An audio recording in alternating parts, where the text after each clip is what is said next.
हरि ओम तत्सत। अध्यात्म रामायण सुंदरकांड प्रथम सर्ग।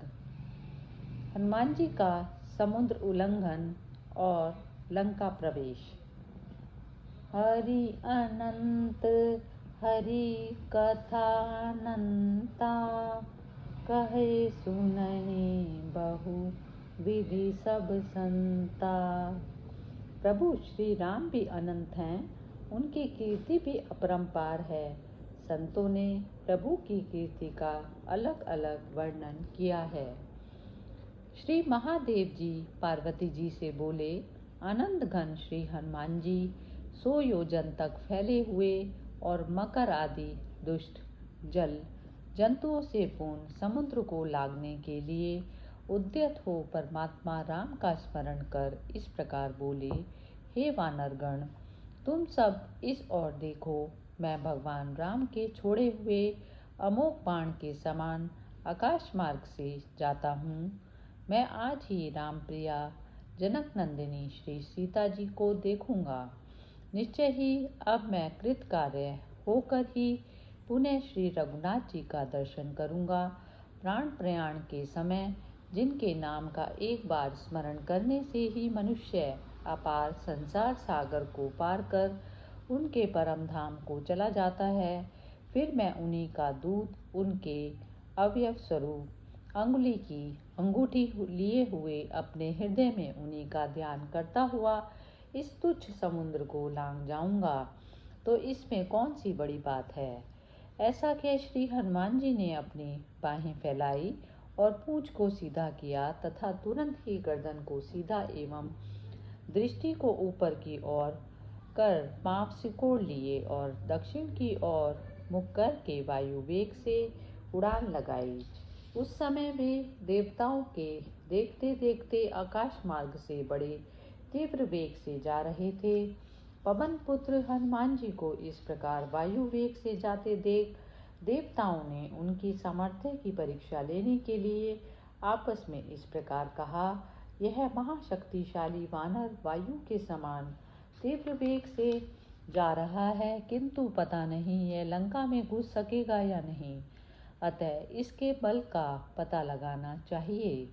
परस्पर ऐसा विचार कर उन्होंने कुतूहलवश नागमाता सुरसा से कहा, सुरसे, तुम अभी जाकर इस वानर श्रेष्ठ के मार्ग में कुछ विघ्न खड़ा करो और इसकी बल बुद्धि का पता लगाकर तुरंत लौट आओ।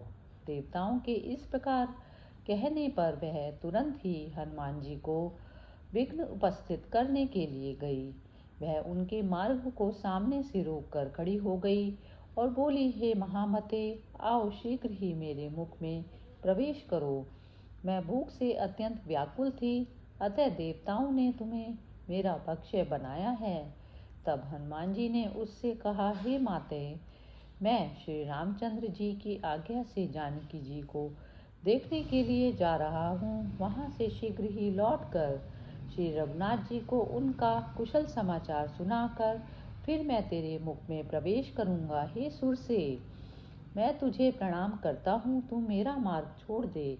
इस पर सुरसा ने फिर कहा, मुझे बड़ी भूख लगी है, अतः एक बार मेरे मुख में प्रवेश करके फिर चले जाना, नहीं तो मैं तुम्हें खा जाऊंगी। तब हनुमान जी ने कहा, अच्छा तो शीघ्र ही अपना मुख खोल, मैं अभी तेरे मुख में घुसकर तुरंत ही लंका को चला जाऊंगा। ऐसा कह हनुमान जी अपना शरीर 1 योजन लंबा चौड़ा बनाकर सामने खड़े हो गए। हनुमान जी का वह रूप देखकर सुरसा ने अपना मुख 5 योजन का फैलाया। तब हनुमान जी ने अपना शरीर उससे दुगना कर लिया। फिर सुरसा ने अपना मुख 20 योजन का किया तो हनुमान जी ने अपना देह योजन का कर लिया। इस पर जब सुरसा ने अपना मुख 50 योजन का फैलाया तो हनुमान जी अंगूठे के छोटे से आकार के हो गए और चट उसके मुख में जाकर निकल आए और तब उसके सामने खड़े होकर बोले, हे देवी, मैं तुम्हारे मुख में जाकर फिर निकल आया हूँ, अब तुम्हें नमस्कार है।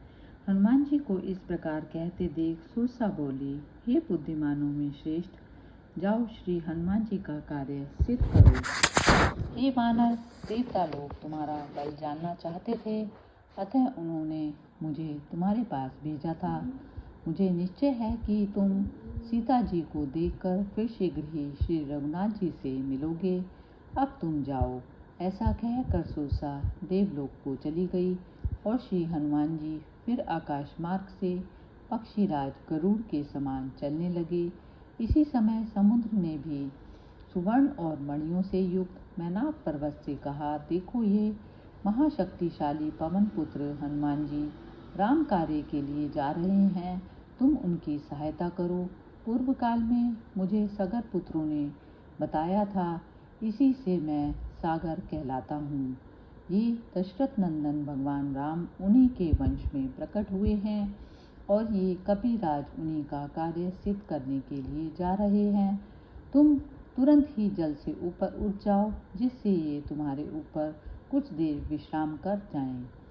तब मैनाक पर्वत बहुत अच्छा कह तुरंत अपने अनेक मणिमय शिखरों से पानी से ऊपर बहुत ऊंचा निकल आया और उन श्रृंगों के ऊपर मनुष्याकार से स्थित होकर उसने जाते हुए हनुमान जी से कहा, हे महाकपि, मैं मैनाक हूँ। हे मारुति, समुद्र ने मुझे तुम्हें विश्राम देने के लिए आज्ञा दी है। आओ, मेरे ये अमृत तुल्य पके फलों को खाकर कुछ देर यहाँ विश्राम करके फिर आनंदपूर्वक चले जाना।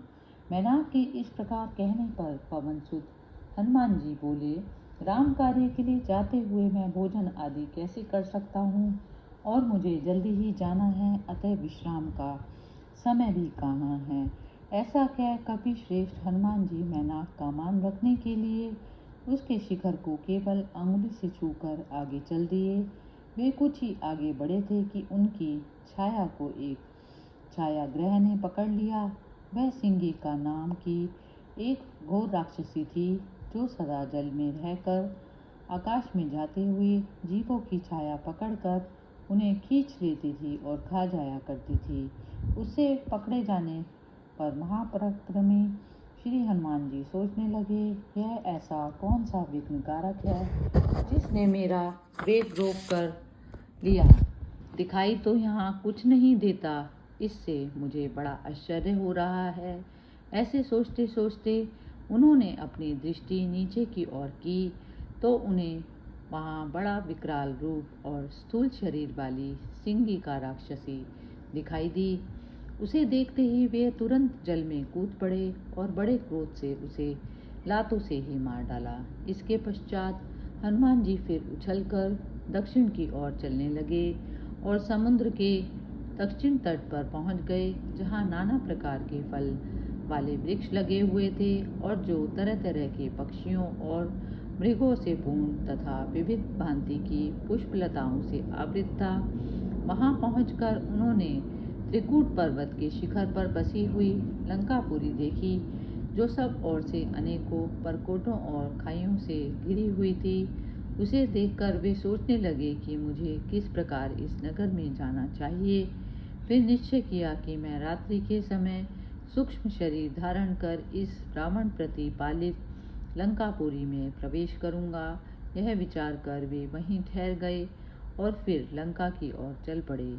जिस समय महाप्रतापी श्री हनुमान जी ने सूक्ष्म शरीर धारण कर नगर के द्वार में प्रवेश किया, उस समय वहां साक्षात लंकापुरी राक्षसी का रूप धारण किए खड़ी थी। उसने हनुमान जी को नगर में जाते देख डांटा और पूछा, तू कौन है? तो इस रात्रि के समय मुझ लंकनी का अनादर कर चोर के समान वानर रूप से नगर जा रहा है, और यहाँ तू क्या करना चाहता है? ऐसा कह उसने क्रोध से आंखें लाल कर उनके लात मारी। तब हनुमान जी ने उसकी अवज्ञा करते हुए उसे बाएं हाथ का घूंसा मारा, जिससे वह बहुत सा रुधिर वमन करती हुई पृथ्वी पर गिर पड़ी। फिर कुछ देर बाद लंकनी ने उठकर महाबली हनुमान जी से कहा, हे हनुमान, जाओ, तुम्हारा कल्याण हो। हे अनग, तुम लंकापुरी जीत चुके। पूर्व काल में मुझे ब्रह्मा जी ने कहा था कि 28वें चतुर्युग के त्रेता युग में अविनाशी नारायण देव दशरथ कुमार राम रूप से अवतीर्ण होंगे और उनकी योग माया महाराज जनक के घर में सीता जी प्रकट होंगी, क्योंकि मैंने पहले कभी उनसे पृथ्वी का भार उतारने के लिए प्रार्थना की थी। वे श्री रामचंद्र जी, भाई लक्ष्मण और भार्या सीता के सहित महावन दंडकारण्य में जाएंगे। वहाँ महामाया रूपिणी श्री सीता जी को रावण हर ले जाएगा। उसके बाद राम जी के साथ सुग्रीव की मित्रता होगी और सुग्रीव जानकी जी की खोज के लिए वानरों को भेजेगा। उनमें से एक वानर रात्रि के समय तेरे पास आएगा। वह तुझसे तिरस्कृत होने पर भी तेरा मुक्का मारेगा। हे अनगे, जिस समय तू उसके प्रहार से व्याकुल हो जाएगी, उसी समय रावण का अंत होगा, इसमें संदेह नहीं। अतः हे निष्पाप हनुमान, तुमने मुझ लंका को जीत लिया तो सभी को जीत लिया। रावण के अंतःपुर में एक अति उत्तम क्रीड़ा वन है। उसमें दिव्य वृक्षों से संपन्न एक अशोक वाटिका है। उसके बीचों बीच एक अति विशाल शीशम का वृक्ष है। श्री जानकी जी वहीं पर भयंकर राक्षसियों के पहरे में रहती हैं। तुम उनका दर्शन कर शीघ्र ही श्री रघुनाथ जी को उनका समाचार सुनाओ। आज बहुत दिनों में मुझे श्री रामचंद्र जी की संसार बंधन को नष्ट करने वाली स्मृति हुई है और उनके भक्त का अति दुर्लभ संग प्राप्त हुआ है। अतः आज मैं धन्य हूँ। मेरे हृदय में विराजमान वे दशरथ नंदन राम मुझ पर सदा प्रसन्न रहें। पवन नंदन हनुमान जी के समुद्र लागते ही पृथ्वी पुत्री सीता जी और रावण की बाएं भुजा और बाएं नेत्र तथा इंद्रियातीत रामचंद्र जी के दाएं अंग वाले बड़े जोर से भड़कने लगे। इति श्रीमद् अध्यात्म रामायणे उमा महेश्वर संवादे सुंदरकांडे प्रथम सर्ग समाप्त। अध्यात्म रामायण सुंदरकांड द्वितीय सर्ग। हनुमान जी का वाटिका में जाना तथा रावण का सीता जी को भय दिखलाना। होई है सोई जो राम रचि राखा, को करी तर्क बड़ा वै साखा। जो भगवान श्री राम ने पहले ही रच रखा है वही होगा, हमारे कुछ करने से वह बदल नहीं सकता। श्री महादेव जी पार्वती जी से बोले, हनुमान जी अति सुशोभिता लंकापुरी में गए और सूक्ष्म शरीर धारण कर रात्रि में नगर में सब और घूमते रहे। सीता जी का पता लगाने के लिए वे राज मंदिर में घुस गए। वहाँ सब और ढूंढने पर भी जब उन्हें जानकी जी ना मिली तो उन्हें लंकिनी का कथन याद आया और वे तुरंत ही अति मनोज्ञ अशोक वाटिका में पहुँचे। वह वाटिका कल्प वृक्षों से पूर्ण थी। उसकी बावड़ियों की सीढ़ियाँ रत्न जड़ित थी। उसमें नाना प्रकार के पक्षी मृगगण विचर रहे थे तथा सुवर्ण निर्मित महलों को अपूर्व शोभा थी। वह वाटिका फलों के भार से झुकी हुई शाखाओं वाले वृक्षों से घिरी हुई थी। वहाँ प्रत्येक वृक्ष के नीचे जानकी जी को ढूंढते ढूंढते पवन नंदन हनुमान जी ने एक अति सुंदर देवालय देखा। वह इतना ऊंचा था कि उसके शिखर बादलों से टकराते थे। सैकड़ों मणिमय स्तंभों से युक्त उस देवालय को देखकर उन्हें बड़ा आश्चर्य हुआ। उससे कुछ और आगे बढ़े तो उन्होंने एक अत्यंत घने पत्तों वाले शीशम का वृक्ष देखा। उसके नीचे धूप कभी नहीं आती थी और वह सुनहरी पक्षियों से आकीर्ण था। वीरवर हनुमान जी ने देखा कि उस वृक्ष के नीचे श्री जानकी जी पृथ्वी पर स्थित देवता के समान राक्षसियों से घिरी हुई बैठी हुई हैं। उनके बालों की जुड़कर एक वेणी हो गई है। वे अत्यंत दुर्बल और दीन अवस्था में हैं तथा मैले कुचैले वस्त्र धारण किए हुए हैं। ऐसी अवस्था में पृथ्वी पर पड़ी हुई वे अति शोकपूर्वक राम राम कह रही हैं। उन्हें अपना कोई रक्षक नहीं दिखाई देता और वे उपवास करने से अति दुर्बल हो गई हैं। कपिश्रेष्ठ श्री हनुमान जी शाखाओं के पत्तों में छिपकर उन्हें देखने लगे और मन ही मन कहने लगे कि आज जानकी जी को देखकर मैं कृतार्थ हो गया, कृतार्थ हो गया। आहा, परमात्मा राम का कार्य मेरे ही द्वारा सिद्ध हो गया। इसी समय अंतःपुर में से बड़े किलकिला शब्द की आवाज़ आई। तब हनुमान जी ने यह सोचकर कि यहाँ क्या गड़बड़ है, वृक्ष के पत्तों में छिपे छिपे देखा कि स्त्रियों से घिरा हुआ रावण उसी ओर आ रहा है। उसके 10 मुख 20 भुजा और कज्जल समूह के समान काले शरीर को देखकर हनुमान जी को बड़ा विस्मय हुआ और वे पत्तों में छिप गए। रावण को सदा यही चिंता रहती थी कि किस प्रकार श्री रामचंद्र जी के हाथ से जल्दी मेरा मरण हो। ना जाने क्या कारण है कि वे अभी तक सीता जी के लिए नहीं आए। इस प्रकार निरंतर भगवान राम का ही हृदय में स्मरण रहने से राक्षस रावण ने उसी दिन शेष रात्रि में स्वप्न देखा कि राम का संदेश लेकर आया हुआ कोई स्वेच्छारूपधारी वानर सूक्ष्म शरीर से वृक्ष की शाखा पर बैठा हुआ देख रहा है। इस अद्भुत स्वप्न को देखकर उसने अपने मन में सोचा, कदाचित यह स्वप्न ठीक ही हो, अतः अब अशोक वन में चलकर मुझे एक काम करना चाहिए। मैं जानकी जी को अपने बाग बाणों से बेध कर अत्यंत दुखी करूं, जिससे वह वानर यह सब देखकर राम जी को सुनावे। यह सोचकर वह तुरंत सीता जी के पास गया। उसने उसके साथ स्त्रियों के नुपुर पाजेब और किंकिणी करधने आदि की झनकार सुनकर सुंदर कटी वाली कल्याणी सीता जी घबराकर अपने शरीर को सिकोड़कर नीचे की ओर मुख कर बैठ गई। उस समय उनके नेत्रों में जल भर आया और हृदय भगवान राम में लगा लिया। सीता जी को देखकर रावण बोला, हे कमनीय कटी और सुंदर भ्रिकुटी वाली, तू मुझे देखकर वृथा क्यों इतनी सिकुड़ती है। अब राम तो अपने भाई के साथ पंचरों में रहता है। वह कभी तो किसी को दिखाई देता है और कभी किसी को भी नहीं दिखाई देता। मैंने तो उसे देखने के लिए कितने ही लोग भेजे, किंतु बहुत प्रयत्न पूर्वक सब और देखने पर भी वह कहीं नहीं दिखलाई पड़ा।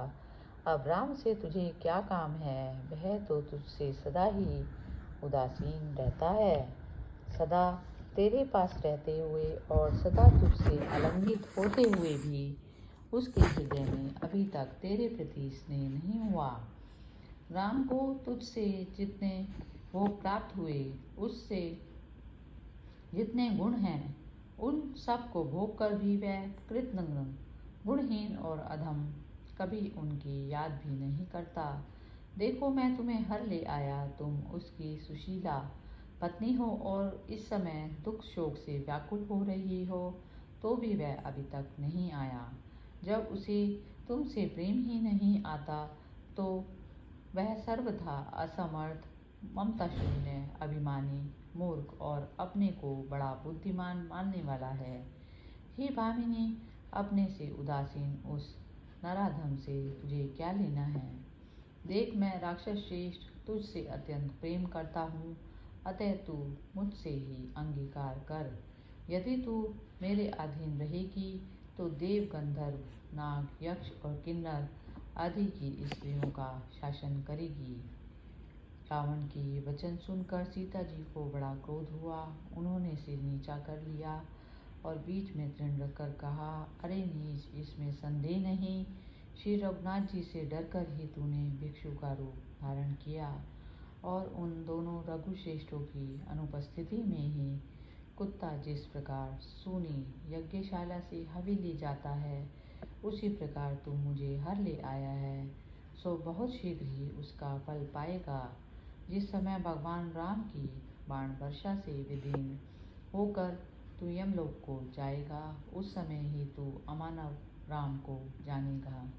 अरे राक्षस अधम, इसमें संदेह नहीं, तू शीघ्र ही देखेगा कि तुझे युद्ध में मारने के लिए भाई लक्ष्मण सहित भगवान राम समुद्र को सुखाकर अथवा उस पर बाणों का पुल बनाकर यहाँ आएंगे और तुझे पुत्र और सेना के सहित मारकर मुझे अयोध्यापुरी ले जाएंगे। जानकी जी के कठोर वचन सुनकर राक्षस राज रावण को अत्यंत क्रोध हुआ और वह क्रोध से नेत्र लाल कर तुरंत ही खड़ग खींचकर जनक नंदिनी सीता जी को मारने पर उतारू हो गया। तब पति के हित में तत्पर रहने वाली महारानी मंदोदरी ने अपने पति को रोकते हुए कहा, पति देव इस दीना शीणा दुखिया एवं कातर मानवी को छोड़ दीजिए। आपके लिए तो देवता गंधर्व और नागादिकों की ऐसी अनेकों मत नयना मनोहारिणी महिलाएं हैं जो बड़े चाव से आप ही को वरण करना चाहती हैं। तब रावण ने बहुत सी विकराल वदन वाली राक्षसियों से कहा, हे निशाचरियों, भय अथवा आदर जिस उपाय से भी सीता कामना युक्त होकर शीघ्र ही मेरे अधीन हो जाए, तुम सब लोग वही करो। यही 2 महीने के भीतर वह मेरे वशीभूत हो जाएगी तो सर्व सुख संपन्न होकर वह मेरे साथ राज्य भोगेगी। और यदि 2 महीने तक भी यह मेरी शैया पर आना स्वीकार ना करे तो इस मानवी को मेरा प्रातःकाल का कलेबा बना देना। ऐसा कह रावण अपनी स्त्रियों के साथ अंतःपुर को चला गया और राक्षसियां सीता के पास आकर उन्हें अपने अपने उपायों से भयभीत करने लगी। उनसे एक बोली, जानकी, तेरा यौवन वृथा ही गया यदि तू रावण का सहवास करे तो यह सफल हो जाए। दूसरी ने क्रोध दिखाते हुए, जानकी, अब हमारी बात मानने में देर क्यों करती है? इसी प्रकार कोई खड्ग निकालकर जानकी जी को मारने के लिए तैयार होकर बोली कि इसके अंगों को काटकर अभी अलग अलग कर डालो। तथा कोई भयंकर मुख वाली राक्षसी अपना मुख फाड़कर डराने लगी। तब सीता जी को इस प्रकार वे सब डराने लगी। उन विकृत वंदना राक्षसियों को रोककर तिष्ठा नामक एक वृद्धा राक्षसी बोली, अरे दुष्टा राक्षसियों, मेरी बात सुनो, इसी से तुम्हारा हित होगा। तुम इन रोती बिलखती जानकी जी को मत डराओ, बल्कि इन्हें नमस्कार करो। मैंने अभी अभी स्वप्न में देखा है कि कमल लोचन भगवान राम लक्ष्मण के साथ श्वेत ऐरावत हाथी पर चढ़कर आए हैं और मैंने उन्हें संपूर्ण लंकापुरी को जलाकर तथा रावण को युद्ध में मारकर सीता जी को अपनी गोद में लिए पर्वत शिखर पर बैठे देखा है।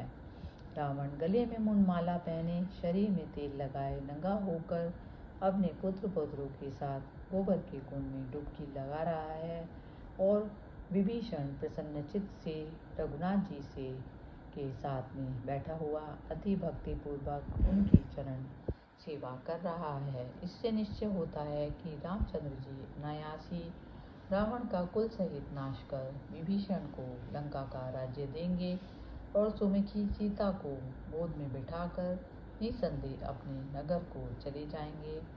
तिष्ठा के सब वचन सुनकर राक्षसियां डर गईं। वे चुपचाप जहां तहां बैठ गई और कुछ देर बाद उन्हें नींद आ गई। राक्षसियों के डराने से सीता जी अत्यंत भयभीत और विह्वल हो गई और अपना कोई सहायक न देखकर वे दुख से मूर्छित हो गई। फिर आंखों में आंसू भरकर अति चिंताकुल होकर इस प्रकार कहने लगी, इसमें संदेह नहीं, प्रातःकाल होते ही राक्षसियां मुझे खा जाएंगी। ऐसा कौन उपाय है जिससे मुझे अभी मौत आ जाए? इस प्रकार मौत का निश्चय करके भी उसका कोई साधन न देखकर कल्याणी सीता वृक्ष की शाखा पकड़े हुए अत्यंत दुख से भरकर बहुत देर तक फूट फूट कर रोती रही। इति श्री मद अध्यात्म रामायणे उमा महेश्वर संवादे सुंदरकांडे द्वितीय सर्ग समाप्त। ओम तत्सत। अध्यात्म रामायण सुंदरकांड तृतीय सर्ग। जानकी जी से भेंट, वाटिका विध्वंस और ब्रह्मपाश बंधन। उमा कहूँ मैं अनुभव अपना, सत हरि भजन जगत सब सपना। भगवान शिव अपनी पार्वती जी से कहते हैं, हे उमा, मैं अपने अनुभव से कहता हूँ, केवल हरि का निरंतर स्मरण ही एकमात्र सत्य है। बाकी सब कुछ इस जगत में स्वप्न के समान है। श्री महादेव जी पार्वती जी से बोले। इस प्रकार रोते रोते सीता जी ने सोचा, अच्छा तो मैं फांसी लगाकर ही अपना शरीर क्यों न छोड़ दूं। इन राक्षसियों के बीच में रहकर रघुनाथ जी बिना जीने से क्या लाभ। फांसी लगाने के लिए मेरी लंबी वीणा पर्याप्त होगी, जानकी जी को इस प्रकार मरने का निश्चय करती देख सूक्ष्म रूपधारी हनुमान जी के हृदय में कुछ विचार कर उनके कानों में पड़ने योग्य धीमी वाणी से धीरे धीरे इस प्रकार कहने लगी।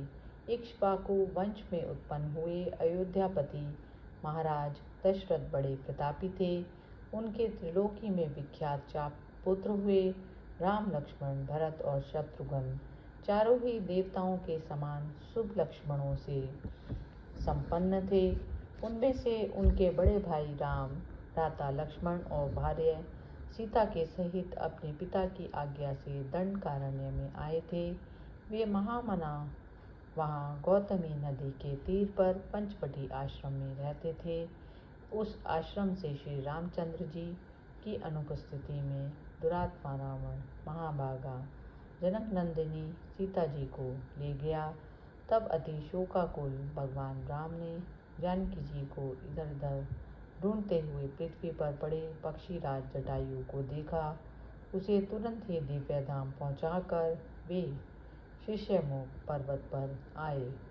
वहां आकर आत्मदर्शी भगवान राम ने सुग्रीव से मित्रता की और उसकी सीता का हरण करने वाले दुष्ट वाली को मारकर उसे राज्य पद पर अभिषिक्त किया। इस प्रकार श्री रघुनंदन जी ने मित्र का कार्य सिद्ध किया। वानर राज सुग्रीव ने भी समस्त वानरों को बुलाकर सब और सीता जी की खोज करने के लिए भेजा। उन्हीं में से एक मैं भी सुग्रीव का मंत्री वानर हूँ। मैं संपाति के कथनानुसार 100 योजन समुद्र लांघकर तुरंत लंकापुरी में आया और यहाँ सर्वत्र शुभ लक्षणा सीता जी को ढूंढा। धीरे धीरे अशोक वाटिका में ढूंढते हुए मैंने यह शीशम का वृक्ष देखा और यहाँ रामचंद्र जी की महारानी देवी जानकी जी को अति क्लेश से शोकग्रस्त देखा। इनके दर्शन से मेरा यहाँ आना सफल हो गया। ऐसा कहकर परम बुद्धिमान हनुमान जी मौन हो गए। तब सीता जी को बड़ा विस्मय हुआ और वे कहने लगी, मैंने जो आकाश में शब्द सुना है वह क्या वायु का उच्चारण किया हुआ है अथवा स्वप्न या मेरे मन की भ्रांति है, अथवा यह सब सत्य ही तो नहीं है, क्योंकि दुख के कारण नींद तो मुझे आती नहीं, फिर स्वप्न कैसे आ सकता है, और मैं प्रत्यक्ष सुन रही हूँ, इसलिए यह भ्रम भी कैसे हो सकता है। अतः निश्चय ही यह सब यथार्थ है। सूत्रा, जिसने मेरे कानों को अमृत के समान प्रिय लगने वाले ये वचन कहे हैं वह प्रियभाषी महाभाग मेरे सामने प्रकट हो। जानकी जी के ये वचन सुनकर हनुमान जी धीरे धीरे उस वृक्ष के पत्र भाग से उतरकर सीता जी के सामने खड़े हो गए। उस समय उन्होंने अरुण वदन, पीतवर्ण और कलविक पक्षी के बराबर आकार वाले वानर के रूप से धीरे से सामने आकर सीता जी को हाथ जोड़कर प्रणाम किया। उसे देखकर जानकी जी को यह भय हुआ कि मुझे फंसाने के लिए माया से वानर रूप धारण कर यह रावण ही आया है। यह सोचकर वे चुपचाप नीचों को मुख किए बैठी रही। तब हनुमान जी ने सीता जी से फिर कहा, देवी, आप जैसी आशंका कर रही हैं वह मैं नहीं हूँ। हे माते, मेरे विषय में आपको जो शंका हो रही है उसे दूर करें। हे शुभप्रदे, मैं तो कौशला अधिपति परमात्मा राम का दास और वानरराज सुग्रीव का मंत्री हूँ, तथा हे शोभने, संपूर्ण जगत के प्राण स्वरूप पवन देव का मैं पुत्र हूँ। यह सुनकर श्री जानकी जी ने हाथ बांधे खड़े हुए हनुमान जी से कहा, तुम जो कहते हो कि मैं रामचंद्र जी का दास हूँ, सो भला वानर और मनुष्यों की कैसे मित्रता हो सकती है। तब सामने खड़े हुए हनुमान जी ने प्रसन्न होकर जानकी जी से कहा, शब्द की प्रेरणा से परम बुद्धिमान भगवान राम ऋषमुख पर्वत पर गए। उस पर्वत पर बैठे हुए सुग्रीव ने जब दूर से ही राम और लक्ष्मण को आते देखा तो मन में भय मानकर मुझे उनका आश्रय जानने के लिए भेजा। तब मैं ब्रह्मचारी का वेश बनाकर राम जी के पास आया और उनका शुद्ध भाव जानकर उन्हें कंधे पर चढ़ाकर सुग्रीव के पास ले गया तथा दोनों की मित्रता करा दी। सुग्रीव की पत्नी को वाली ने छीन लिया था। रघुनाथ जी ने उसे एक ही बाण से मारकर सुग्रीव को वानरों के राज्य पद पर अभिषिक्त कर दिया। तब सुग्रीव ने अपनी खोज के लिए बड़े बड़े वीर और पराक्रमी वानरों को दिशा विदिशा में भेजा। उस समय मुझे चलता देख श्री रघुनाथ जी ने मुझसे आदरपूर्वक कहा, हे परम नंदन, मेरा सब काम तुम्हारे ऊपर निर्भर है। तुम सीता जी से मेरी और लक्ष्मण की सब कुशल कहना। तब अपनी पहचान के लिए मेरी यह उत्तम अंगूठी, जिस पर मेरे नाम के अक्षर खुदे हैं, सीता जी को अति सावधानी से दे देना। ऐसा कहकर उन्होंने अपनी उंगली से उतारकर वह अंगूठी मुझे दी। मैं उसे बड़ी सावधानी से लाया हूँ। हे देवी, आप यह अंगूठी देखिए। ऐसा कह हनुमान जी ने वह अंगूठी देवी जानकी जी को दे दी और नमस्कार कर हाथ जोड़कर खड़े हो गए। उस राम नाम अंकिता मुद्रिका को देखकर सीता जी अति आनंदित हुई और उसे सिर से लगाकर नेत्रों से आनंद अश्रु बहाने लगी। उसके बाद वे कहने लगी, हे कपिवर, तुम मेरे प्राणदाता हो। तुम बड़े ही बुद्धिमान और रघुनाथ जी के भक्त तथा प्रियकारी हो। मुझे निश्चय ही उनका भी तुम्हारा उनके ऊपर भी और तुम्हारा पर भी पूर्ण विश्वास है। यदि ऐसा ना होता तो तुम पर पुरुष को वे मेरे पास क्यों भेजते। हनुमान, मेरी सारी आपदाएं तो तुमने देख ही ली हैं। राम को ये सब बातें सुना देना, जिससे उन्हें मुझ पर दया उत्पन्न हो। हे साधु श्रेष्ठ, अब मेरे प्राण 2 ही मास और रहेंगे। यदि इस बीच में रघुनाथ जी न आए तो यह दुष्ट मुझे खा जाएगा। अतः यदि भगवान राम वानरराज सुग्रीव के सहित अन्य वानर यूथपों को लेकर तुरंत ही रावण को पुत्र और सेना के सहित संग्राम में मारकर मुझे छुड़ाएंगे तो ही उनका यह पुरुषार्थ ठीक होगा, और तभी तुम इस वर्णन किए पुरुषार्थ का वर्णन करना। हे हनुमान, तुम भी ऐसी युक्ति से उनसे सब बातें कहना, जिससे वे शीघ्र ही रावण को मारकर मेरा उद्धार करें। ऐसा कहकर तुम भी वाचिक पुण्य प्राप्त करो। तब हनुमान जी ने उनसे कहा, हे देवी सीता, मैंने जैसा कुछ देखा है उससे तो यही प्रतीत होता है कि लक्ष्मण के सहित श्री रामचंद्र जी शीघ्र ही अस्त्र शस्त्र लेकर सेना युक्त सुग्रीव के पास आ जाए सुग्रीव के साथ यहाँ आएंगे और रावण को बलपूर्वक मारकर तुम्हें अयोध्या ले जाएंगे। हे देवी, इसमें किसी भी प्रकार का संदेह नहीं है। इस पर जानकी जी कहने लगी, भगवान राम अमेय आत्मा है। उनके शरीर का कोई माप नहीं है। वे सर्वव्यापक हैं, किंतु वानर यूथपों के साथ में किस प्रकार समुद्र को पार कर पाएंगे। हनुमान जी बोले, वे दोनों नरश्रेष्ठ मेरे कंधों पर चढ़कर आएंगे और वानरराज सुग्रीव सेना सहित इस विस्तीर्ण समुद्र को आकाश मार्ग से एक क्षण में पार कर तुम्हें प्राप्त करने के लिए संपूर्ण राक्षस समूह को भस्म कर डालेंगे। इसमें तनिक भी संदेह नहीं। हे देवी, अब मुझे आज्ञा दो। मैं अभी अभी अनुज सहित भगवान राम का दर्शन करने के लिए जाता हूँ और उन्हें तुरंत तुम्हारे पास लाने का प्रयत्न करता हूँ। हे देवी, मुझे कोई ऐसा चिन्ह दो जिससे श्री रघुनाथ जी मेरा विश्वास करें। उसे लेकर मैं बड़ी सावधानी से उत्सुकता पूर्वक उनके पास जाऊंगा। तब कमल लोचना सीता जी ने कुछ सोच विचार कर अपने केशपाश से स्थित चूड़ामणि को निकालकर उसे दिया और कहा, हे कपिवर, इससे भगवान राम और लक्ष्मण तुम्हारा विश्वास करेंगे। हे सुवृत, उनको विश्वास दिलाने के लिए एक बात और बतलाती हूँ। एक दिन चित्रकूट पर्वत पर श्री रघुनाथ जी एकांत में मेरी गोद में सिर रखे सो रहे थे। इसी समय इंद्र का पुत्र काक वेश में वहाँ आया और मांस के लोभ से मेरे पैर के लाल लाल अंगूठे को अपनी चोंच और पंजों से फाड़ डाला। तदनंतर जब श्री रामचंद्र जी जागे तो मेरे पैर में घाव हुआ देखकर बोले, हे प्रिय, किस दुरात्मा ने यह अप्रिय कार्य किया। वे ही ऐसा कह रहे थे कि उन्होंने अपने सामने उस कोय को बार बार मेरी ओर आते देखा। उसकी चोंच और पंजे रुधिर से सने हुए थे। उसे देखकर उन्हें बड़ा क्रोध आया। उन्होंने तुरंत ही एक तृण उठाया और उस पर दिव्यास्त्र का प्रयोग करके उस प्रज्वलित अस्त्र को लीला से ही उस कोयक की ओर फेंक दिया। तब वह काक भी भयभीत होकर भागा और त्रिलोकी में भटकता फिरा। किंतु जब इंद्र, ब्रह्मा आदि से भी उसकी रक्षा न हो सकी तो बहुत ही डरता डरता दया निधान भगवान राम के चरणों में आ गिरा।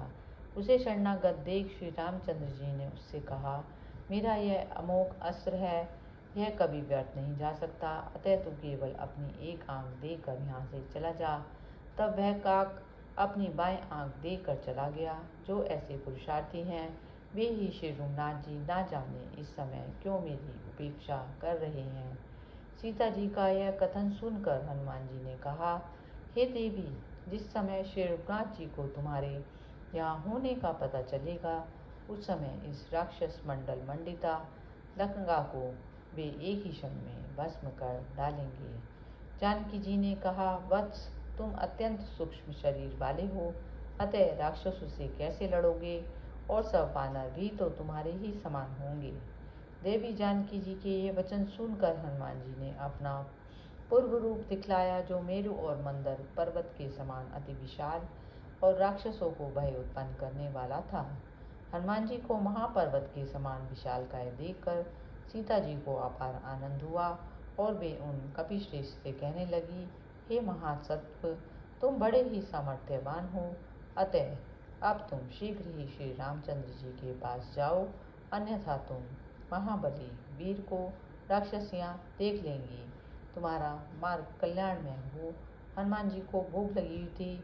वे बोले, देवी, आपका दर्शन कर चुका, अब मुझे आपके सामने लगे हुए फलों का पारण करना है। तब जानकी जी को बहुत अच्छा कहने पर कपिवर ने वे फल खाए और उनके विदा करने पर उन्हें प्रणाम करके चल दिए। फिर कुछ दूर चलने पर उन्होंने अपने मन में सोचा, जो दूत अपने स्वामी के कार्य के लिए आकर उनमें किसी प्रकार का विघ्न न करने वाला कोई और कार्य न करके यूं ही चला जाता है, वह अधम ही है। अतः मैं कुछ और भी करूँगा और रावण से मिलकर तथा बातचीत कर फिर श्री रघुनाथ जी के दर्शनार्थ जाऊंगा। मन में ऐसा निश्चय कर महाबली हनुमान जी ने वृक्षों को उखाड़कर अशोक वाटिका को एक ही क्षण में वृक्षहीन कर दिया। जिसके नीचे सीता जी बैठी थी उस वृक्ष को छोड़कर शेष समस्त वाटिका को उन्होंने उजाड़ डाला। उन्हें वन उजाड़ते देख राक्षसियों ने जानकी जी से पूछा, यह वानराकार विकट वीर कौन है? जानकी जी बोली, इस राक्षसी माया को आप ही लोग जाने, दुख और शोक से आतुर मैं क्या जानूं। जानकी जी के इस प्रकार कहने पर भय पीड़िता राक्षसियों ने रावण के पास जाकर उसे हनुमान जी की सारी करतूत कह सुनाई। वे कहने लगी, हे देव, एक बड़े पराक्रमी वानराकार प्राणी ने सीता जी से संभाषण कर एक ही क्षण में सारी अशोक वाटिका उजाड़ दी। उस पराक्रमी के मंदिर के प्रसाद को भी तोड़ डाला और उसके सब रक्षकों को मारकर इस समय भी वह वहीं बैठा है। वन विध्वंसक का यह महान अप्रिय समाचार सुनकर राक्षस राज रावण तुरंत उठा और उसने 10 लाख सैनिकों को भेजा। इधर पर्वताकार हनुमान जी लोहे के खम्भ को शस्त्र रूप से लिए हुए उस टूटे फूटे मंदिर के प्रथम भाग में बैठे थे। उनकी पूंछ कुछ हिल रही थी तथा मुख अरुण वर्ण और आकृति भयानक थी। राक्षसों के समूह को आया देख उन्होंने घोर सिंहनाद किया, जिसे सुनकर वे सब अत्यंत स्तब्ध हो गए। फिर संपूर्ण राक्षसों को मारने वाले भीष्मकार हनुमान जी को देखकर राक्षसों ने उन पर नाना प्रकार के अस्त्र शस्त्र छोड़े। उसके बाद युद्धपति गजराज जैसे मच्छरों को मसर डालता है, वैसे ही हनुमान जी ने उठकर अपने मुंदर से एक क्षण में ही सबको चारों ओर से पीछ डाला। अपने किंकरों का स्मरण सुनकर रावण क्रोध से पागल हो गया और उसने वहां 5 बड़े बांके सेनापतियों को अपनी सेना के साथ भेजा। हनुमान जी ने अपने लोहस्तंभ से तुरंत ही उन सबको मार डाला। तब उसने अति क्रोधित होकर 7 मंत्री पुत्रों को भेजा। वानराधीश पवन नंदन ने वहां आने पर उन सबको भी पहले की भांति एक ही क्षण में रोस्तम से मार डाला और अपने पूर्व स्थान में ही बैठकर अन्य राक्षसों के आने की बाट देखने लगे। तब अति बलवान और प्रतापशाली राजकुमार अक्ष आया। उसे देखकर हनुमान जी अपना सुंदर लेकर आकाश में उड़ गए और बड़े वेग से ऊपर से ही उसके मस्तक पर मुंदर का प्रहार किया। इस प्रकार अक्ष को मारकर उसकी सेना का भी नामो निशान मिटा दिया। राजकुमार अक्ष के वध का वृतांत सुनकर राक्षस राज रावण अत्यंत क्रोध में बढ़कर इंद्रजीत से बोला, बेटा, जहाँ मेरे पुत्र को मारने वाला मेरा शत्रु है, मैं वहाँ जाता हूँ और उसे मारकर या बांधकर तेरे पास लाता हूँ। इंद्रजीत ने पिता से कहा, हे महामंत्री, शोक न कीजिए, मेरे रहते हुए आप ऐसे दुख में वचन क्यों बोलते हैं? मैं उस वानर को शीघ्र ही ब्रह्मपाश में बांध कर लाता हूँ। ऐसा कह वह महापराक्रमी वीर रथ पर चढ़ा और बहुत से राक्षसों के साथ पवन पुत्र हनुमान जी के पास पहुंचा। तब वीर्यवान हनुमान जी भयंकर सिंहनाद सुन हाथ में स्तंभ लिए गरुड़ के समान आकाश में उड़ गए।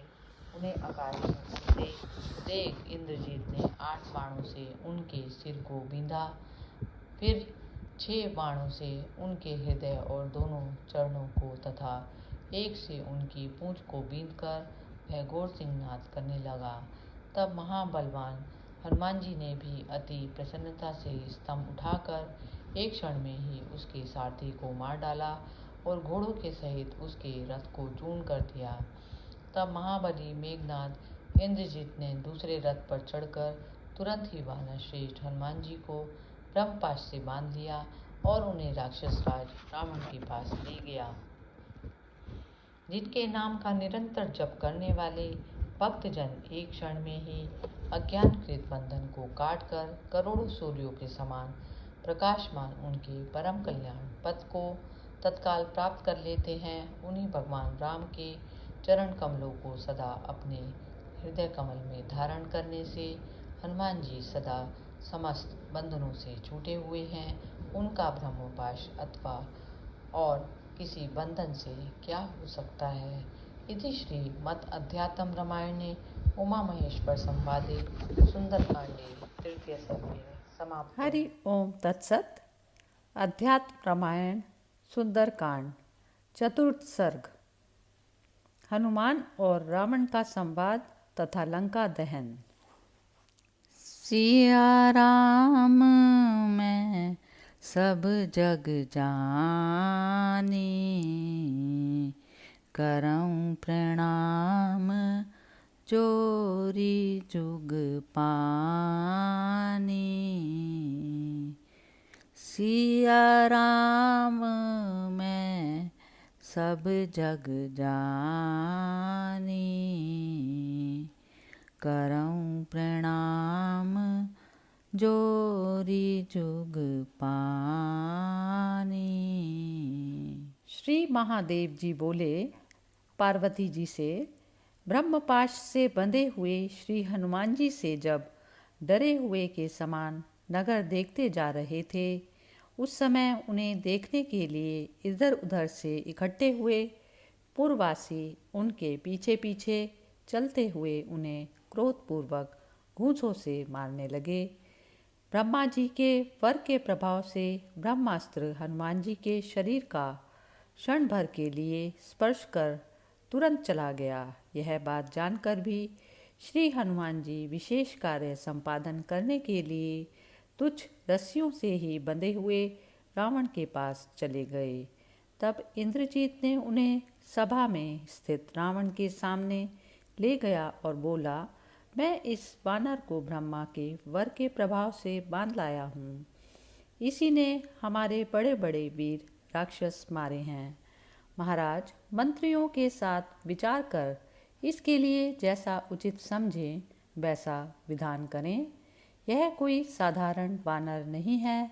तब राक्षस राज रावण के सामने बैठे हुए कज्जलगिरी के समान कृष्णवर्ण प्रहस्त से कहा, प्रहस्त, इस बंदर से पूछो तो सही, यह यहाँ क्यों आया है, इसका क्या कार्य है, यह कहाँ से लाया गया है?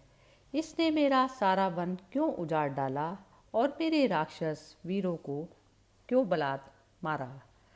तब प्रहस्त ने हनुमान जी से आदरपूर्वक पूछा, वानर, तुम्हें किसने भेजा है? तुम डरो मत, राज राजेश्वर के सामने सब बात सच सच करके बतला दो, फिर मैं तुम्हें छोड़ दूंगा। तब अपने शत्रु त्रिलोकी के कंटक रूप राक्षस राज रावण को देखकर पवन नंदन हनुमान जी ने हृदय में बारंबार श्री रामचंद्र जी का स्मरण कर अति हर्षित हो क्रम से रघुनाथ जी की सुंदर कथा कहने आरंभ की।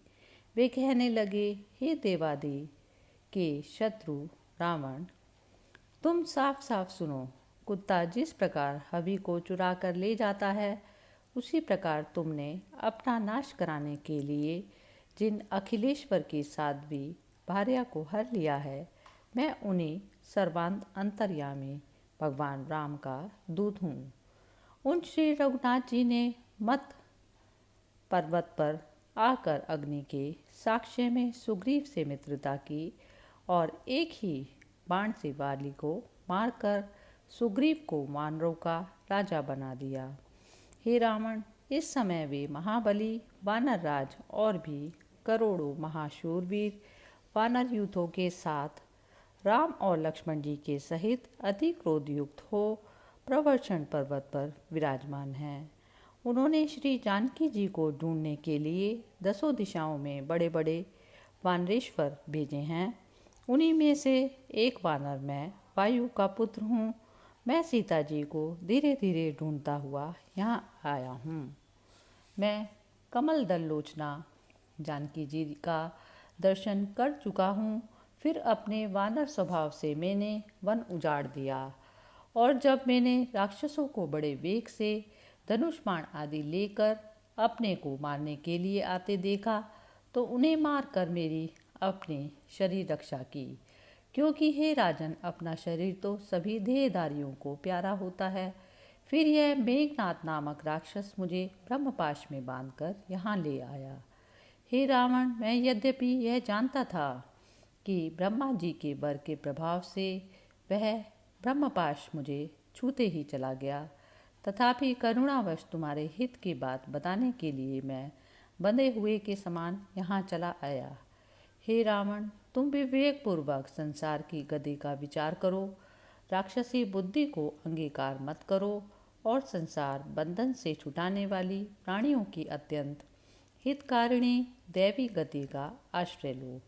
तुम ब्रह्मा जी के अति उत्तम वंश में उत्पन्न हुए हो तथा पुलस्त्य नंदन विश्वा के पुत्र और कुबेर के भाई हो। अतः देखो, तुम तो देहात्म बुद्धि से भी राक्षस नहीं हो, फिर आत्मबुद्धि से तो राक्षस हो ही नहीं। इसमें तो कहना क्या है। तुम वास्तव में कौन हो तो मैं बतलाता हूँ। तुम सर्वथा निर्विकार हो, इसीलिए शरीर, बुद्धि, इंद्रियां और दुख आदि ये ना तुम्हारे गुण हैं और ना तुम स्वयं हो। इन सब का कारण अज्ञान है और स्वप्न दृश्य के समान ये सब असत है। यह बिल्कुल सत्य है कि तुम्हारे आत्मस्वरूप में कोई विकार नहीं, क्योंकि अद्वितीय होने से उसमें कोई विकार का कारण ही नहीं है। जिस प्रकार आकाश सर्वत्र होने से भी किसी पदार्थ के गुण दोष से लिप्त नहीं हो सकता, उसी प्रकार तुम देह में रहते हुए भी सूक्ष्म रूप होने से उसके सुख दुख आदि विकारों से लिप्त नहीं होते। आत्मा देह, इंद्रिय, प्राण और शरीर से मिला हुआ है। ऐसी बुद्धि ही सारे बंधनों का कारण होती है। और मैं चिन्ह मात्र अजन्मा, अविनाशी तथा आनंद स्वरूप ही हूँ। इस बुद्धि से जीवन मुक्त हो जाता हूँ। पृथ्वी का विकार होने से देह भी अनात्मा है और प्राण वायु ही है, अतः यह भी आत्मा नहीं है। अहंकार का कार्य मन अथवा प्रकृति के विकार से उत्पन्न हुई बुद्धि भी आत्मा नहीं है। आत्मा तो चिदानंद स्वरूप अविकारी तथा देह आदि संघात से पृथक और उसका स्वामी है। वह निर्मल और सर्वदा उपाधि रहित है। उसका इस प्रकार ज्ञान होते ही मनुष्य संसार से मुक्त हो जाता है। अतः हे महामते, मैं तुम्हें आत्यंतिक मोक्ष का साधन बतलाता हूँ। आप सावधान होकर सुनो। भगवान विष्णु की भक्ति बुद्धि को अत्यंत शुद्ध करने वाली है। उसी से अत्यंत निर्मल आत्मज्ञान होता है। आत्मज्ञान से शुद्ध आत्म तत्व का अनुभव होता है और उससे दृढ़ बोध हो जाने से मनुष्य परम पद प्राप्त करता है। इसीलिए तुम प्रकृति से परे पुराण पुरुष, सर्वव्यापक आदि नारायण, लक्ष्मीपति हरि भगवान राम का भजन करो। अपने हृदय में स्थित शत्रु भाव रूप मूर्ता को छोड़ दो और शरणागत वत्सल राम का भजन करो। सीता जी को आगे कर अपने पुत्र और बंधु बांधवों के सहित भगवान राम की शरण जाकर उन्हें नमस्कार करो। इससे तुम भय से छूट जाओगे। जो पुरुष अपने हृदय में स्थित अद्वितीय सुख स्वरूप परमात्मा राम का भक्तिपूर्वक ध्यान नहीं करता, वह दुख तरंगावली से पूर्ण इस संसार समुद्र का पार कैसे पा सकता है। यदि तुम भगवान राम का भजन ना करोगे तो अज्ञान रूपी अग्नि से जलते हुए अपने आप को शत्रु के समान सुरक्षित नहीं रख सकोगे और उसे अपने किए हुए पापों से उत्तरोत्तर नीचे की ओर ले ही जाओगे। फिर तुम्हारे मोक्ष की कोई संभावना ना रहेगी। पवन सुत के इस अमृत सदृश मधुर भाषण को सुनकर राक्षस राज रावण उसे सहन ना कर सका और अत्यंत क्रोध से नेत्र लाल कर मन ही मन जलता हुआ हनुमान जी से बोला, अरे दुष्ट बुद्धे, तू वानरों में अधम है। मेरे सामने इस प्रकार निर्भय के समान कैसे प्रलाप कर रहा है। और यह राम और वनचर सुग्रीव है क्या चीज़। उस नराधम को तो सुग्रीव के सहित मैं ही मार डालूंगा। हे वानर, पहले तो आज तुझे ही मारूंगा, फिर जानकी जी का वध करूंगा, उसके बाद लक्ष्मण के सहित राम को मारूंगा और उनसे पहले उस बड़े बली वानर राज सुग्रीव को उसकी वानर सेना के सहित कुछ ही देर में मार डालूंगा।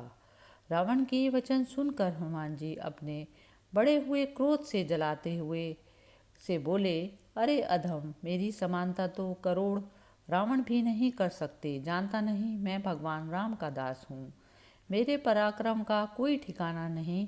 हनुमान जी के वचन सुनकर रावण ने अत्यंत क्रोधपूर्वक अपने बगल में खड़े हुए एक राक्षस से कहा, अरे इस वानर के टुकड़े टुकड़े करके इसको मार डालो, जिससे सब राक्षस मित्र तथा बंधुगण इस कौतुक को देखे। तब विभीषण ने हथियार लेकर मारने के लिए तैयार हुए।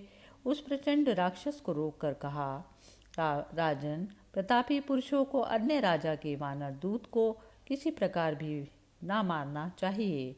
यदि यह वानर दूत मारा गया तो जिनका वध करने के लिए आप उद्यत हुए हैं, उन राम को यह समाचार कौन सुनाएगा। अतः इस वानर के लिए वध के समान ही कोई और दंड निश्चय कीजिए, जिसका चिन्ह लेकर यह वानर जाए और उसे लेकर सुग्रीव के सहित राम तुरंत ही आए और फिर उनसे आपका युद्ध हो। विभीषण का कथन सुनकर रावण भी यूँ बोला, वानरों को पूंछ पर बड़ी ममता होती है, अतः इसकी पूंछ को वस्त्र आदि से खूब लपेट दो और उसमें फिर आग लगाकर इसे नगर के चारों ओर घुमाकर छोड़ दो, जिससे समस्त वानर योधपति इसकी वह दुर्दशा को देखें।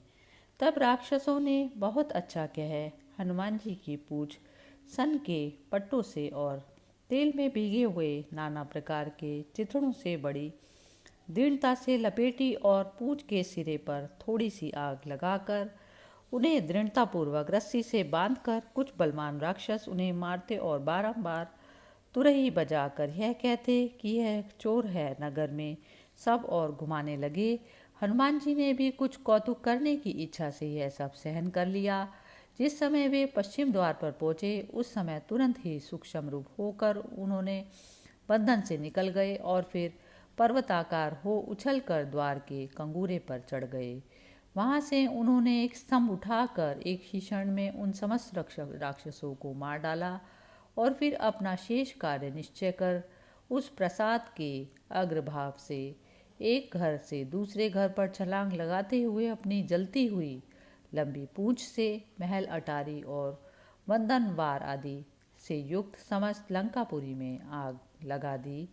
उस समय हा तात हा पुत्र हा नाथ कहकर सब और फैली हुई महलों के ऊपर भी चढ़ी हुई तथा अग्नि में गिरती हुई समस्त दैत्य स्त्रियां देवताओं के समान मालूम होती थी। इस प्रकार हनुमान जी ने विभीषण के घर को छोड़कर और सारा नगर भस्म कर डाला। उसके बाद पवन पुत्र हनुमान जी उछलकर समुद्र में कूद पड़े और अपनी पूंछ बुझाकर स्वस्तित हो गए। सीता जी की प्रार्थना से तथा वायु का प्रिय मित्र होने के कारण अग्नि ने हनुमान जी की पूंछ नहीं जलाई। उनके लिए वह अत्यंत शीतल हो गई। जिनके नाम स्मरण से मनुष्य समस्त पापों से छूटकर तुरंत ही तापत्रय रूप अग्नि को पार कर जाते हैं, उन्हीं श्री रघुनाथ जी के विशिष्ट दूत को यह प्राकृत अग्नि भला किस प्रकार ताप पहुंचा सकती थी। इति श्री मद अध्यात्म रामायणे उमा महेश्वर संवादे सुंदरकांडे चतुर्थ सर्गे मंगल भवन अमंगल हारी द्रवौसो दशरथ अजिर बिहारी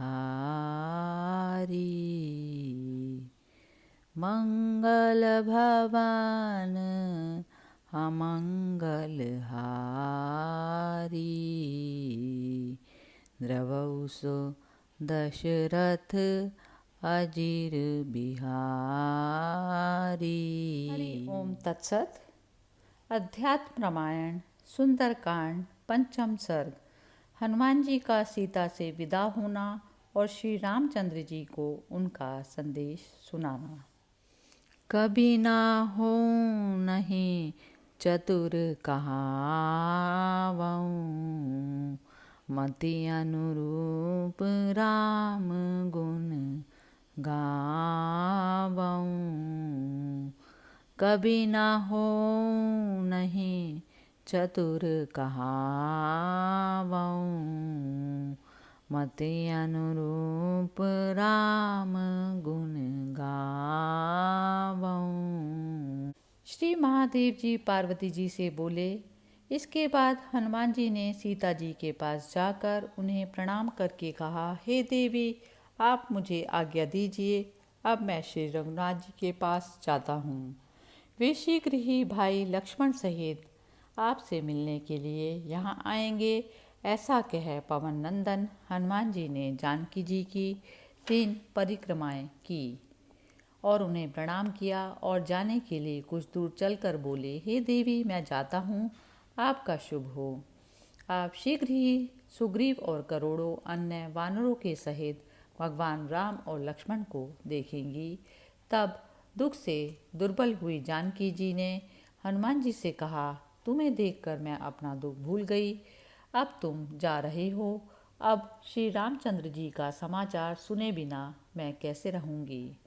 हनुमान जी तब सीता जी से बोले, हे देवी, यदि ऐसी बात है तो आप स्वीकार करें, तो हे जनक नंदिनी, आप मेरे कंधे पर चढ़ लीजिए, मैं एक ही क्षण में आपको श्री रामचंद्र जी से मिला दूंगा। सीता जी ने कहा, यदि श्री रामचंद्र जी समुद्र को सुखाकर या उसे बाणों से बांधकर यहाँ वानरों के साथ आएं और रावण को युद्ध में मारकर मुझे ले जाएं, तो इससे उन्हें अमर कीर्ति प्राप्त होगी। इसीलिए तुम जाओ, मैं जैसे तैसे प्राण धारण करूंगी। सीता जी ने इस प्रकार विदा होकर वीरवर हनुमान ने उन्हें प्रणाम कर महासागर के पार जाने के लिए पर्वत शिखर पर चढ़ गए। वहां पहुंचकर महावीर हनुमान जी ने पर्वत को अपने पैरों से दबाकर वायु वेग से चले और उनके दबाने से वह 30 योजन ऊंचा पर्वत पृथ्वी में घुसकर समतल हो गया। हनुमान जी ने आकाश में जाते समय बड़ा घोर शब्द किया। उसे सुनकर सब वानरगण यह जानकर कि हनुमान जी लौट रहे हैं, बड़े आनंद में भरकर घोर शब्द करने लगे। वे आपस में कहने लगे, इस सिंहनाद से ही ये मालूम होता है कि हनुमान जी कार्य करके लौटे हैं। हे वानरगण, देखो, ये कपिश्रेष्ठ हनुमान जी ही तो हैं। वानर वीरों के इस प्रकार कहते कहते हनुमान जी उस गिरी शिखर पर उतर आए और उनसे यूं कहने लगे, मैंने सीता जी को देखा, अशोक वन सहित लंका का विध्वंस किया और रावण से भी बातचीत की। उसके पश्चात मैं यहाँ आया हूँ। अब हम इसी समय राम और सुग्रीव के पास चलेंगे। हनुमान जी के इस प्रकार कहने पर सब वानरों ने अत्यंत हर्ष से उन्हें गले लगाया। किन्हीं ने उनकी पूँछ चूमी और कोई अति उत्साह से नाचने लगे। उसके बाद हनुमान जी के साथ वे सब प्रवर्तन पर्वत पर चले गए। जिस समय वे वीर वानरगण जा रहे थे, उनकी दृष्टि सुग्रीव द्वारा सुरक्षित मधुवन पर पड़ी। उसे देखकर वे अंगद जी से बोले, हे वीर, हमें बड़ी भूख लगी है, अतः ए महामते हमें आज्ञा दीजिए, जिससे आज हम इस वन के फल खाकर अमृत तुल्य मधु को पिएं। उसके पश्चात हम तृप्त होकर भाई लक्ष्मण सहित रघुनाथ जी के दर्शन करने के लिए चलेंगे। अंगद जी बोले, हनुमान जी ने कार्य सिद्ध किया है, अतः हे वानर श्रेष्ठ गण, इनकी कृपा से तुम शीघ्र ही फल मूल खाओ और मधुपान करो। अंगद जी की आज्ञा पा वानरगण उस वन में घुसकर दधिमुख के भेजे हुए वन रक्षकों की उपेक्षा कर मधु पीने लगे। जब उन वानरों ने उन्हें मधुपान करते हुए देखकर मारा तो वे उन्हें लात और घूंसों से कुचलकर मधु पीते रहे। तब सुग्रीव का मामा दधिमुख अन्य वन रक्षकों के साथ अति क्रुद्ध हो वहाँ वानरराज सुग्रीव थे पे वहाँ गया। वहाँ पहुँचकर वह बोला, राजन, तुमने चिरकाल से जिस मधुवन की रक्षा की थी, उसे आज युवराज अंगद और हनुमान ने उजाड़ डाला। दधिमुख की बात सुनकर सुग्रीव प्रसन्न होकर कहने लगे, इसमें संदेह नहीं, पवन कुमार सीता जी को देखकर आए हैं, नहीं तो मेरे मधुवन की ओर देखने की भला किसकी सामर्थ्य थी। और उनमें भी निसंदेह यह कार्य किया हनुमान जी ने ही है। सुग्रीव के वचन सुनकर भगवान राम ने प्रसन्न हो उनसे पूछा, राजन, यह सीता संबंधी तुम क्या बात कह रहे हो? सुग्रीव ने कहा, भगवान, मालूम होता है भूमि सुता जानकी जी का पता लग गया है, क्योंकि हनुमान आदि समस्त वानरगण मधुवन में घुसकर उसके फल खा रहे हैं और उसके राक्षसों को मारते हैं। बिना आपका कार्य किए तो वे मेरे मधुवन की ओर देख भी नहीं सकते थे, अतः यह निश्चय होता है कि वे देवी जानकी जी से मिलकर आए हैं। रक्षकों, तुम डरो मत, उन्हें जाकर मेरी आज्ञा सुनाओ और उन अंगद आदि वानरों को मेरे पास ले आओ। सुग्रीव की आज्ञा सुनकर वे वायु वेग से चले और हनुमान जी आदि से कहा, महाराज की आज्ञा है, आप लोग तुरंत वहाँ जाइए, क्योंकि राम और लक्ष्मण के सहित महाराज सुग्रीव आप लोगों से मिलना चाहते हैं। हे महावीर गण, आप लोगों से प्रसन्न होकर वे आपको बहुत शीघ्र बुला रहे हैं। तब वे वानर श्रेष्ठ बहुत अच्छा कह आकाश में चढ़कर कहने लगे। वे सब वानर गण हनुमान और युवराज अंगद को आगे चलकर तुरंत ही राम और सुग्रीव के सामने पृथ्वी पर उतर आए। हनुमान जी ने पहले श्री रघुनाथ जी और फिर वानरराज सुग्रीव को साष्टांग प्रणाम कर श्री रामचंद्र जी से कहा, मैं सीता जी को सकुशल देख आया हूँ। हे राजेंद्र, शोकमग्ना जानकी जी ने आपको अपना कुशल समाचार सुनाने के लिए कहा है। वे अशोक वाटिका के बीच में शिशंपा वृक्ष के तले बैठी हैं और हे प्रभु सदा राक्षसियों से घिरी रहती हैं। अन्न जल छोड़ देने के कारण वे अत्यंत दुर्बल हो गई हैं और निरंतर हा राम हा राम हा राम कहकर शोक करती हैं। उनके वस्त्र मलिन हो गए हैं और बालों की मिलकर एक बेड़ी हो गई है। ऐसी अवस्था में मैंने सीता जी को देखा और धीरे धीरे उन्हें ढाढ़स बंधाया। वहाँ जाकर पहले मैंने सूक्ष्म रूप से वृक्ष के पत्तों में छिपे छिपे संक्षेप में आपकी सब कथा सुनाई। जिस प्रकार जन्म से लेकर आपका दंडकारण्य में आना हुआ, आपकी अनुपस्थिति में रावण ने सीता जी को हरा, तथा जिस प्रकार सुग्रीव से मित्रता कर आपने वाली को मारा, वह सब सुनाकर फिर मैंने कहा कि सुग्रीव द्वारा सीता जी की खोज के लिए भेजे गए बड़े बलवान, पराक्रमी और विजयशाली वानरगण सब दिशाओं में गए हैं और उनमें से एक मैं सुग्रीव का मंत्री तथा रघुनाथ जी का दास यहाँ आया हूँ। आज भाग्यवश मैंने जानकी जी को देख लिया, अतः मेरा प्रयास सफल हुआ। मेरा यह कथन सुनकर सीता जी के नेत्र खिल गए और वे कहने लगी, मुझे ये कर्णामृत रूप शुभ संवाद किसने सुनाया है? यदि यह सब सत्य है, मुझे भ्रम तो नहीं हुआ, तो इस संवाद को सुनाने वाला मेरे सामने आए। हे प्रभु, तब मैं सूक्ष्म रूप से बंदर के आकार में उनके सामने उपस्थित हुआ और दूर से ही प्रणाम कर हाथ जोड़कर खड़ा हो गया तथा सीता जी ने मुझसे कहा कि तुम कौन हो? इस प्रकार की बातें उनने मुझसे पूछी। और हे शत्रुदमन, मैंने उन्हें क्रमशः सब बातें बतला दी। इसके पश्चात मैंने उन्हें आपकी दी हुई अंगूठी निवेदन की। इससे उन्हें मुझ पर पूर्ण विश्वास हो गया और वे मुझसे कहने लगी, हे हनुमान, जिस प्रकार इन राक्षसियों के त्रास से तुमने मुझे अहरनिश दुख उठाते देखा है, वह सब ज्यों का त्यों रघुनाथ जी को सुना देना। मैंने कहा, देवी, रघुनाथ जी भी तुम्हारी ही चिंता से ग्रस्त रहते हैं और तुम्हारा समाचार मिलने से रात दिन तुम्हारी ही चिंता करते हैं।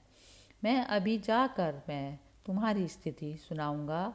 और रघुनाथ जी उसे सुनते ही सुग्रीव, लक्ष्मण और अन्य अन्य वानर सेनापतियों के साथ तुम्हारे पास आएंगे तथा रावण को कुटुंब सहित मारकर तुम्हें अपनी राजधानी अयोध्या को ले जाएंगे। हे देवी, तुम मुझे कोई ऐसा चिन्ह दो जिससे भगवान मेरा विश्वास करें। मेरे इस प्रकार कहने पर उन्होंने अपने केशपाश में स्थित अपनी प्रिय चूड़ामणि दी और पहले चित्रकूट पर्वत पर काक के साथ जो कुछ हुआ था वह सब भी सुनाया तथा नेत्रों में जल भर कर कहा, रघुनाथ जी से मेरी कुशल कहना और लक्ष्मण जी से कहना कि हे कुलनंदन, मैंने पहले तुमसे जो कुछ कठोर वचन कहे थे उन अज्ञानवश कहे हुए वाक्यों के लिए मुझे क्षमा करें। इसके सिवा जिस प्रकार रघुनाथ जी मेरा कृपा करके उद्धार करें वही चेष्टा करना। ऐसा कहकर सीता जी महान दुख में भर कर रोने लगी। मैंने भी उन्हें आपका सब वृतांत सुनाकर ढाढ़स बताया और फिर उनसे विदा होकर आपके पास चला आया। आती बार मैंने रावण की प्रिय अशोक वाटिका उजाड़ दी और एक ही क्षण में बहुत से राक्षस मार डाले। रावण के पुत्र को भी मारा तथा रावण से वार्तालाप कर लंका को सब प्रकार से जलाकर फिर क्षण भर में ही मैं यहाँ चला आया। हनुमान जी के इस प्रकार के वचन सुनकर श्री रामचंद्र जी अत्यंत प्रसन्न होकर कहने लगे, हे हनुमान, तुमने जो कुछ कार्य किया है वह देवताओं से भी होना कठिन है। मैं इसके बदले में तुम्हारा क्या उपकार करूं सो नहीं जानता। लो, मैं अभी तुम्हें अपना सर्वस्व सौंपता हूँ। ऐसा कह उन्होंने वानर श्रेष्ठ हनुमान जी को खींचकर आलिंगन किया।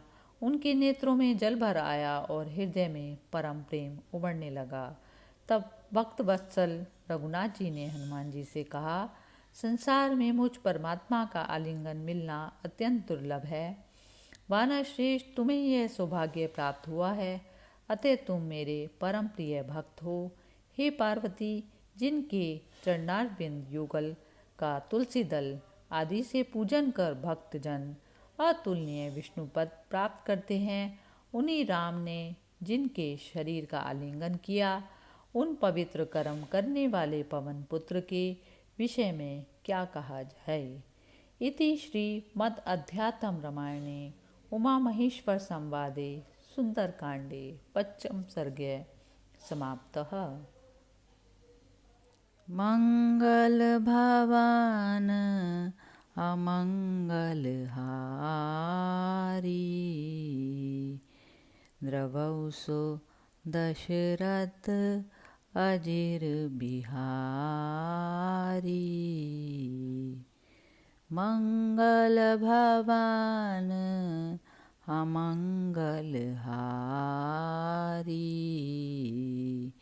द्रवौसो दशरथ अजिर बिहारी। दीन दयाल विरधु संभारी हरौ नाथ मम संकट भारी। दीन दयाल विरधु संभारी हरौ नाथ मम संकट भारी।